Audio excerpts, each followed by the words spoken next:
Hey guys, কি খবৰ আপোনালোকৰ? আশা কৰোঁ সকলোৰে ভাল। বহুত দিনে হ'ল ভিডিঅ' দিয়া নাই, যিহেতু বহুত ব্যস্ত আছিলোঁ এইকেইদিন, টাইম মিলাব পৰা নাই, সেয়েহে ভিডিঅ' দিওঁকৈ দিয়া হোৱা নাই। আৰু আজি গুড ফ্ৰাইডেৰ অফ থকাৰ কাৰণে মই ভিডিঅ' শ্বুট কৰিছোঁ, যিহেতু আমাৰ লগৰকেইজনী আমাৰ কলেজৰ এটা বিশেষ কামৰ কাৰণে গোট হৈছোঁ। তো মই ভাবিলোঁ এইটোৱে দেখুৱাই দিওঁ আপোনালোকক। আৰু কিয় গোট হৈছোঁ, কি কামটোনো কি, সেইটো বাৰু নিশ্চয় গম পাব কেইদিনমান পিছত। আৰু এয়া কাম বন কৰি চাহ তাহ খাই অকণমান ওলাই গ'লোঁ।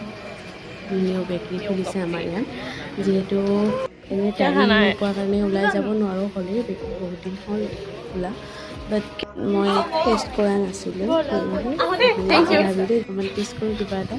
তাকে লৈ আহোঁতে এইফালে দেখিছেনে ইমান ধুনীয়াকৈ কপৌ ফুল ফুলিছে। বহাগৰ আগমনত কপৌ ফুলপাহ ফুলিলে গাইজ। আৰু এয়া দেখিছে চাহ তাহ বনাই ধুনীয়াকৈ যি লৈ আহিছিলোঁ, খাই মেলি ধুনীয়াকৈ যিবোৰ বস্তু আনিছিলোঁ চিজিল কৰি আজিলৈ আহিছোঁ।